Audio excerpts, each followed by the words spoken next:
sengge hang alam rong ni non puanta seng binu bom nang pon nang ting niu ni dat bon la kar jon athe nang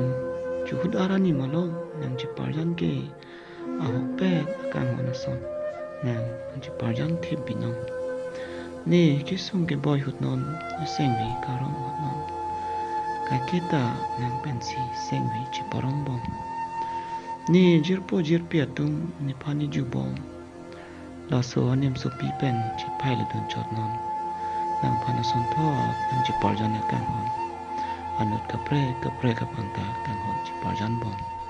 la pusi ni pani ju bom bon tani jirpo jirpia tum ni pani ju alam rong ke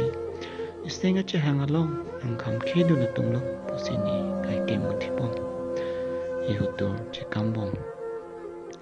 Nipan lapu anang chinghon anim sopi lapu sone klem kleji bon pusini kai ki munti bom bonta nonke